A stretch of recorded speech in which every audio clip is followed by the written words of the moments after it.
El compositor catalán Salva Criado nos presenta hoy su disco debut llamado Terciopelo, pero no se confundan, es un disco que arremete desde el comienzo con una fuerza tremenda, desde su primer tema que es Llega un barco de cartón.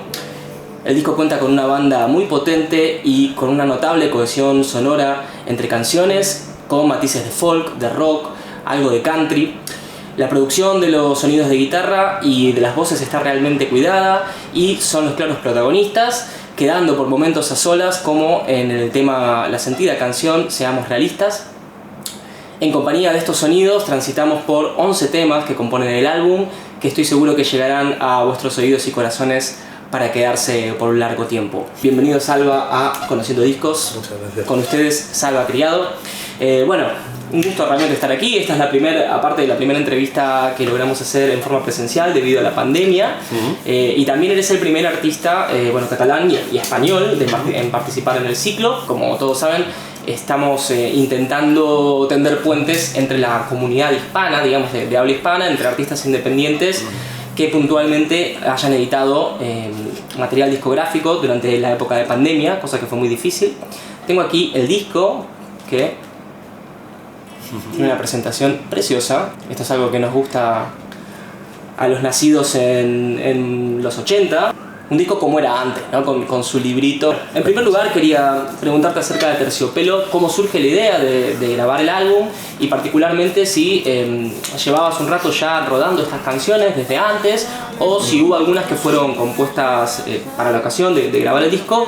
Y por otra parte, como parte de esa pregunta, una doble pregunta, ¿cómo influyó la cuestión de la pandemia en la grabación del disco y en su edición?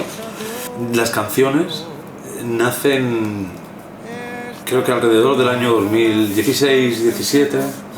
Son canciones que llevan 5 añitos viviendo conmigo.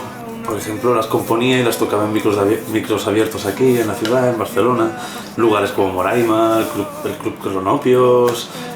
Bueno, siempre tenía como una excusa en el Zobar también, en la Sonora de Gracia, un montón de garitos de aquí de Barcelona que podía ir y tocar mis canciones y comprobar un poquito el feedback, ver también pues cositas que debía mejorar. Entonces, a raíz de ahí y de hacer bastantes conciertos, pues la idea de hacer un disco pues era al final lo que necesitaba para sentar el trabajo, ponerle fin también al proceso de creación de las canciones y de escribirlas y reescribirlas y reinventarlas. Amasarlas un poquito, como quien dice, ¿no? Exacto. Hasta que aparece una figura que es súper importante, que sin él no sería posible el Terciopelo, que es la de Michael Vázquez. Michael Vázquez es el productor del álbum.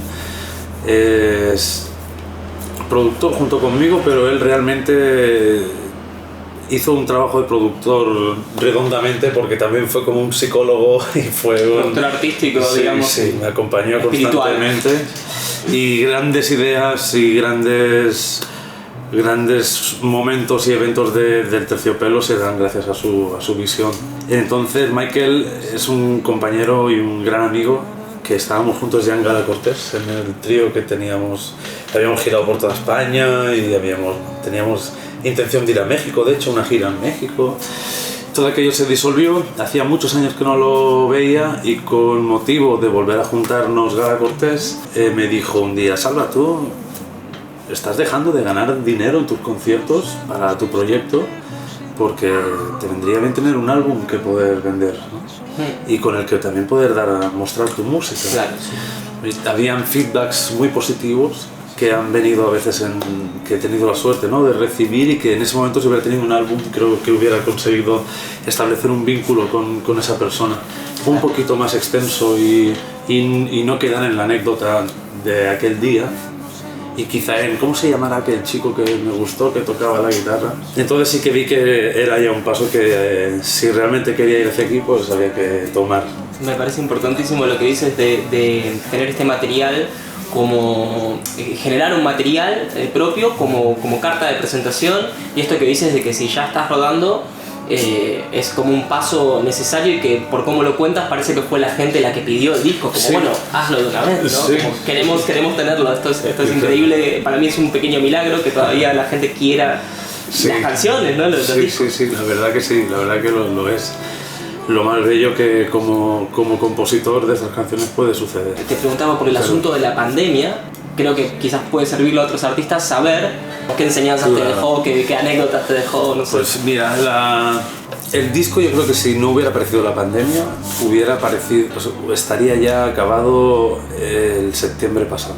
Lo que esto además iba a ir orquestado con que yo dejase mi trabajo en la hostelería y entonces hice una apuesta para dedicarme completamente a la música, no solo con el proyecto Terciopelo, sino sí que Terciopelo como mi bandera, por así decirlo, pero también como guitarrista con Patricia Tsur, con Matilda Blue, llevando a cabo un trabajo de sesionista también y intentando entonces conseguir poco a poco ir generando una base para sostener al menos mi supervivencia tocando, más o menos, ¿no? Y cosa de valientes. Ahí estoy dirigiendo mis pasos muy cerca ya de darlo definitivamente. Es un momento muy emocionante. Hay riesgo, pero si se gana, se va a ganar mucho. Es la vida, ¿no? Al final es la vida que quieres vivir, digamos, en definitiva, lo vale, ¿no? Exactamente. Y entonces, claro, la pandemia apareció frenando todo aquello, estando mucho tiempo sin grabar, quedaba un tema por grabar, que era el Cuando menos te lo esperes. Y creo que incluso se nota que esa canción suena un poquito distinta porque no se grabó se grabó todo en el estudio en Origami Sound, donde se grabó todo, pero yo la grabé, la enmaqueté en casa sin hacer ese trabajo con Michael de buscar los arreglos y demás. Y yo creo que en ese caso se nota un poco que el tema tiene un lenguaje un poco distinto de guitarras, de arreglos y claro, se dilató, nos hizo que se dilatase todo mucho hasta que no entró el enero de este año, no teníamos el máster acabado. Entonces las mezclas, estaba costando una mezcla cuando, claro, en el entusiasmo que teníamos justo al principio de la pandemia, con la primera mezcla que fue el Pie tras otro pie, claro, cuando llegó quizá el momento de una de las últimas, que quizá fue gigante, que ya estábamos, que había pasado casi un año desde ese momento, obviamente las energías no estaban iguales y los temas no sonaban iguales y gracias a ellos, Selly, que fue el que hizo la mezcla, aún así, se esforzó y dio porque este disco ha sido un regalo, he de decir, porque me han cobrado algo irrisorio, simbólico, porque lo han hecho por que hay amistad y gracias a ello lo he podido grabar, ¿no? ¿Cómo surge la idea de integrar la banda? Porque como contabas, estas canciones las venías rodando en solitario, cosa que es muy común, también que está buenísimo este circuito que tiene Barcelona, de pequeños garitos y de pequeños bares como para exponerse al público y ver qué respuesta hay y todo. Pero luego uno tiene en la cabeza quizás la idea de que aquí iba una batería, de que aquí iba un banjo u otra cosa. Exacto. ¿Cómo se armó esa banda? Digamos, cómo apareció esa gente. Sí. Y bueno, también si hay planes para hacer conciertos de presentación con la banda completa, digamos. Genial pregunta. Pues mira, la banda, nunca ha habido nadie tocando conmigo hasta hace relativamente poco tiempo, porque tengo un compromiso con los músicos que me acompañan. Tengo un compromiso para valorar su profesionalidad de la mejor manera que pueda. Así que si yo no tengo nada sólido, no voy a introducir a nadie, y sobre todo a alguien a quien admiro y aprecio musicalmente, en una aventura que no tiene ninguna garantía de nada. Sí que es verdad que cuando se grabó el disco hablamos con Michael, bueno, que queremos hacer una guitarra y la voz y partimos de ahí. Pero una vez partimos de ahí, invitamos a Dani Catena, que también formaba parte de Gala Cortés, y Dani accedió a grabar baterías, percusiones, vino al estudio, escuchamos las referencias que teníamos y a partir de ahí empezaron a salir unas baterías. Seamos realistas, no grabamos una batería cuando yo lo interpretaba de una manera muy caminada, con la mano derecha. Hay un vídeo en Balcony TV que lo interpreto y no tiene nada que ver esa interpretación con la versión del disco.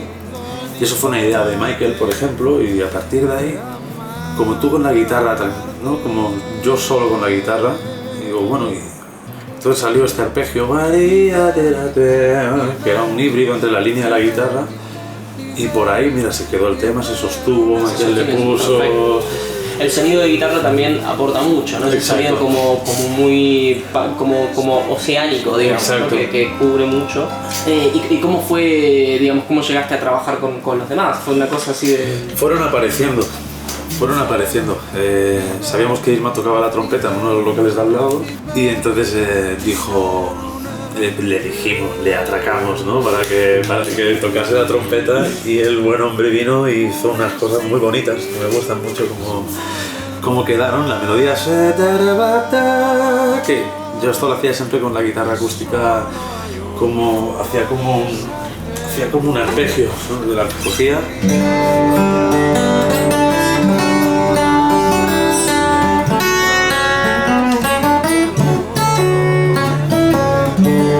Claro, y aquí en la grabación, pues esto le pusimos esas trompetas con esta batería de Dani. Claro, yo cuando Dani estaba grabando, por ejemplo, yo imaginaba cosas en mi cabeza. Y aquí ya imaginaba una parte más épica. Por ejemplo, en el Tusí hay un momento en los coros que los coros van haciendo en ti y en mí. Y en la última repetición, solo en ti. Y esto es un redoble de Dani maravilloso que me encanta, que lo hace desde que tocamos juntos, cuando está haciendo un patrón de batería. Es muy único, muy auténtico, y ahí justo lo vi y estaba grabando y dije, Dani, por favor, en el último estribillo puedes meter esto, porque luego meses más tarde las voces harían ese solo en ti, y ese pequeño detalle para mí significa mucho. El hecho de poder haberlo grabado con tanto cariño, con tanto tiempo, con tanto mimo, nos ha permitido ir haciendo lo que nos iba pidiendo el cuerpo, sin grandes pretensiones. Las canciones mandaban y nos pedían. Bueno, la faena ha sido quitar, pero creo que hemos tenido un buen criterio a la hora de quitar también. Sí, importante criterio a la hora de sumar y de quitar. Y de quitar, sí. También me gusta mucho esta historia de, como que me da la sensación que a veces uno tiene como temores de si le digo a tal, querrá participar y que siempre no ya lo tienes, ¿no? Como Exacto. que quizás es decirle, oye, tengo este tema, ¿quieres participar? Exacto. Y la mayoría de nosotros siempre está gustoso de grabar y de ser parte de algo. Claro. Y a veces surgen, como verán, surgen de este tipo de esta cosa de brindarse y de pedirle al otro de, mira, tengo esto para compartir, surgen grandes cosas, ¿no? Como un álbum como este. Siendo que hay canciones que han quedado afuera, ¿qué criterio has tenido a la hora de elegir estas 11 canciones? Hay varios temas que están como ligados. Todo el orden del álbum tiene como un sentido para mí. El viaje empieza llega un barco de cartón. Un barco de cartón es una metáfora, es la inspiración, lo frágil que es el momento en el que te atraviesa, lo frágil que es la inspiración y lo efímero que es ese momento, y que si no te pilla trabajando con la herramienta adecuada, quizá, claro, pues pasó y ya está. Entonces era un poquito eso, el barco de cartón, pues en mitad del mar o de un océano, ¿qué sería de él, no? Pues no tendría una larga vida. Sigue con el Tusí y se juntan. Precisamente el barco de cartón acaba o sea, es una canción menor, pero el último acorde es mayor, para abrir un punto de luz para el Tusí, que habla de la fuerza interior, de la autenticidad de cada una, para seguir sus impulsos. El tercer tema, el Seamos Realistas, busca parar un poquito, frenar un poquito toda esa intensidad, pero sí que introducirnos a un viaje interior, una mirada hacia adentro. Una vez que ya la inspiración ha llegado a ti y tienes la fuerza para hacerlo, darte cuenta de quién eres un poco y aceptarte tal y como eres, ¿no? En este caso, pues una canción que es un bucle, ¿no? De lanzarse al vacío para existir y que no puedes existir sin estar cayendo, ¿no? Pero caes y vuelves a otro punto. Y eso era para mí como la puerta perfecta para darle entrada al Toca Descansar y al Toca Despertar. Toca Descansar es una canción introspectiva con bastante soledad en el momento en el que la escribí, en Barcelona, como muy ubicada en haber vuelto de una fiesta o de alguna noche de estas. Una noche de estas que se suceden en Barcelona, que muchos sabemos, que de volver al metro tarde y bastante solo, ¿no? Por así decirlo. Estar solo y un poco en la mierda en aquel momento. Además ya no podía seguir siendo músico porque me había quedado sin pasta. He adquirido una serie de deudas por las que tenía que empezar a trabajar sí o sí en algo que me fuera estable. Hostelería, ¿no? Es un poco otra cosa que no sea la música, sí, de momento. En mi caso fue hostelería, exacto. gremio al que respeto, aprecio y he aprendido muchísimo y estoy muy orgulloso he aprendido mucho de estar allí, pero claro, uno con vocación de músico, pues al final lo que iba a ser una temporada de un año se ha convertido en una de 5 años, pero bueno. Sí. Sientes que pierdes el tiempo, ¿no? Todos hemos estado, la mayoría de nosotros hemos estado ahí, y esto también es una palabra de aliento para que sepan que nada dura para siempre. Aquí está Salva Criado retomando la senda del bien y de lo que realmente quiere hacer. Si hay que pasar un mal momento, se transita con fuerza y luego se puede salir adelante. Y tanto, y un poco el toca descansar era un poco eso, ves a dormir que aún así, aunque estés un poco en la mierda, al final siempre tiras para adelante y sales adelante. Tienes muchos motivos para creer que esta vez también lo vas a hacer, ¿no? Es un poquito eso. Entonces luego toca despertar, y entonces has descansado y has despertado en el mundo en el que vivimos, ¿no? Y hace un pequeño paso por el consumismo, por lo frívolo que a veces es todo, y de que a veces uno necesita encontrar señales un poquito más mundanas y más reales para ver la luz, porque al final el terciopelo siempre va buscando la luz. El terciopelo le da la luz y hay un reflejo bonito en él, ¿no? Siempre, aunque sea un color oscuro. Entonces la canción, a partir de llegado a ese punto, creo que llega al momento más darky el álbum en este momento. Sigue Un pie tras otro pie, que es la primera canción que compuse de todas estas de este grupo. Y El pie tras otro pie, yo me acuerdo cuando lo escribí, estaba pasando por un trastorno de ansiedad bastante bestia y estaba dejando una medicación que me tomaba. Entonces, claro, dejaba una medicación y me daba un poquito de miedo, ¿no? Volver otra vez a sentir ataques de pánico y estas angustias que me daba la impresión de que me moría en aquel momento. Entonces cogí una libreta y empecé a escribir, y Un pie tras otro pie fue escrita de esa manera, ¿no? En un camino. Por eso es descriptiva, iba describiendo, sales de un portal, no es de casa y demás. Y un poco, pues al final simplemente pues vas caminando y no te queda otra que ir siguiendo el camino de la vida, ¿no? Ante todo. Y es un poquito eso, por eso es un poquito más oscura, se deconstruye un poquito. Llegado a ese punto oscuro, la persona que se relaciona con el resto del mundo empieza a aparecer con gigantes. Va a ser un momento en el que yo estaba atravesando una ruptura sentimental, por lo cual, claro, está todo ahí. Hay una catarsis, ¿no? Entonces, claro, el cuaderno para mí es todo un símbolo de la catarsis, y es para este tipo de cosas, de problemas. Me parece que la ansiedad es un problema muy típico de esta época, y que todos los músicos tenemos algún cuaderno o algún ordenador o alguna cosa donde volcamos lo que nos está perturbando. Y también me parece muy interesante esto que mencionas, que hay como una continuidad de descansar, despertar y ponerse en marcha inmediatamente, ¿no? Como bueno, las cosas hay que salirlas a buscar también un poco, y no, en vez de estar allí quieto, quizás hay menos ansiedad y menos sufrimiento en buscar las cosas que en quedarse esperando sin saber qué va a pasar. Sí, desde luego. Ahí llegamos a Gigantes. Ahí llegamos a Gigantes. Tema 7 del disco. Tema 7 del disco. Gigantes empieza a hablar un poco pues de más de una relación. Estos temas ya son más de relaciones, cuando sabes que has hecho un equipo increíble con alguna persona, con algún colectivo, y que irremediablemente pues hay que separar los caminos, porque a veces es lo más sano, ¿no? Se toca, sí. Es así. Entonces Gigantes habla de esto, y entonces habla de cómo es posible, ¿no? Que claro, reímos por no llorar y estamos peleando siempre, pero al final seguimos estando unidos porque hemos sido muy grandes, ¿no? Y nunca vamos a dejar de serlo. Y es un poquito el mensaje que manda esta canción. Y el No hay opción es en plena ruptura, y el No hay opción habla muy directamente en un contexto en el que además yo dejé de vivir en el lugar en el que vivía.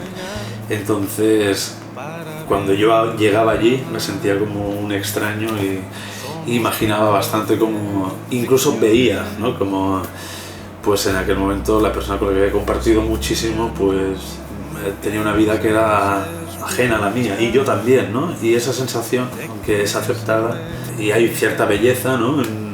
Bueno, también es una escena bastante especial para el alma, ¿no? Sí, seguiríamos con Cuando menos te lo esperes, sigue hablando también de lo mismo, de que las cosas llegan a su momento y no al de uno. Tu retuerzo es una canción de amor de no poder enamorarse.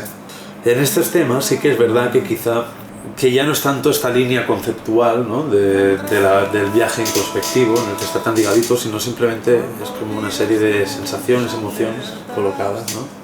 Encima de la mesa, con los instrumentales muy concretos, gigantes, la aparición de las trompetas, de la transición rockera, no hay opción la aparición del bajo fretless con las figuras que hace Michael, que cuando menos te lo esperes, una canción mucho más orquestada, llena de guitarras eléctricas, con algún solito, tu retuerzo, un sonido mucho más western con las guitarras acústicas. Ese sonido western es algo también muy característico del disco que creo que está muy bien logrado.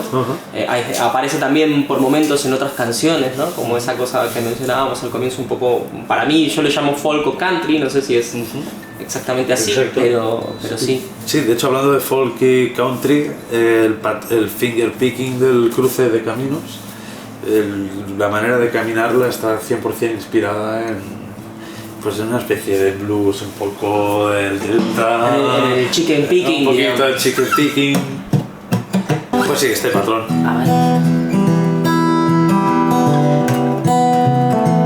De hecho, el primer acorde ya es una declaración de intenciones, ¿no? Tiene muchas tensiones. Hay una novena, una sexta ahí, profundo.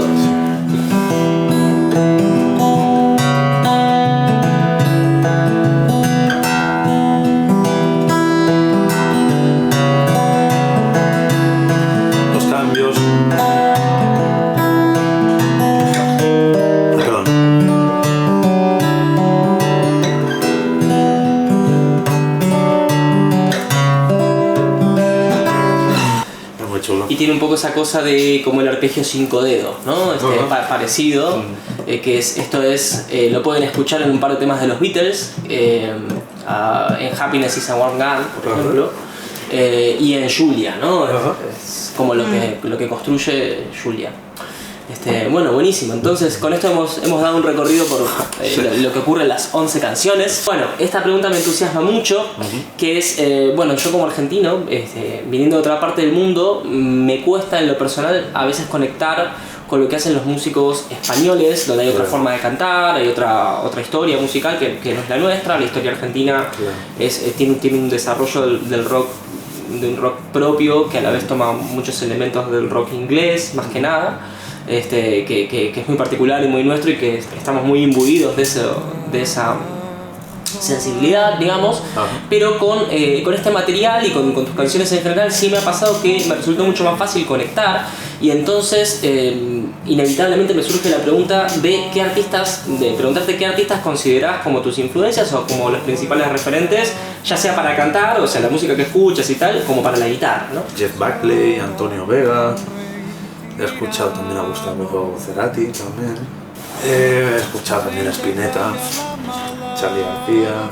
Influencia también Joel López, que Joel López es un artista español que estuvo bastante tiempo en Buenos Aires también. Hay toda una relación ahí. De hecho, Charly García, Spinetta y Cerati, Fito Páez son como los 4 o 5 referentes, más que nada desde el 80 en adelante, porque antes está también Lito Nevia, ¿no?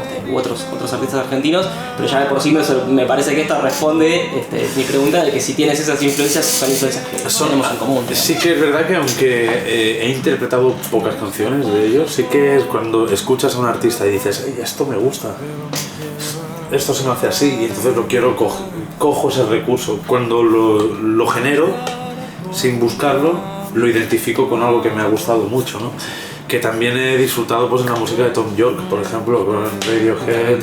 Hay muchos artistas que hacen cosas con las que conecto como muy profundamente, y que trazo una línea también, yo que sé, con Nick Drake también, cuando lo escuché, aunque no se parezca a lo que hacemos, ya manera de expresar totalmente distintas, pero sí que hay una línea ahí de conexión. No sabría decirte. Sí, yo también veo algo así de Nick Drake, quizás en algunos sonidos de guitarra, en el tipo de historia, ¿no? O él también tenía esta cosa medio country. Pero bueno, me intriga un poco cómo llegaste a escuchar a esos artistas argentinos. ¿Son artistas que los escuchabas en la radio? ¿Vino a través de alguien en tu vida? De artistas sí he ido llegando a muchos, y sobre todo desde que comparto vida con con personas, con argentinos, argentinas, porque yo desde donde vengo, en Moncada y Reixac, pues mi grupo de amigos éramos toda gente de Moncada. Exacto. Y ahora aquí, fíjate que estamos al lado, ¿no? Pero hay casi tantos argentinos como Buenos Aires, en Barcelona, así claro, que bueno. En Barcelona tengo amigos de todos lados que me enseñan su música y de dónde vienen, y claro, yo lo he escuchado y en todo el proceso de creación de estos temas, entonces ha sido como, ok, qué influencia tan buena está llegando a mí, ¿no? Sí que es verdad cuando la propuesta tiene una verdad dentro y quizá tiene algo, no sé, que intenta explorar un poco una sonoridad nueva o un pequeño color distinto, que no suena conformista con una fórmula, que suena que eso es lo que yo he encontrado, por ejemplo, en el rock argentino, una no conformidad con la sonoridad y con cómo los artistas se reinventan canción tras canción. Y aquí, pues mira, ya hay bandas, esto por ejemplo Extremoduro me parece que también lo hace como banda, pero hay otras bandas como Marea, que también me encantan y me gustan mucho. Siento que su propuesta no se renueva canción tras canción. Siento que hay muchas propuestas en el panorama nacional que están plastificadas y que repiten las mismas fórmulas una y otra vez, tema tras tema. No es mi estilo. Claro, son formas de hacer las cosas. A mí me pasa esto que en general prefiero el artista que busca un poco el riesgo y que se reinventa. Creo que es la manera de hacer las cosas, pero también hubo casos donde quizás ha dado cierto resultado, como AC/DC se me ocurre, ¿no?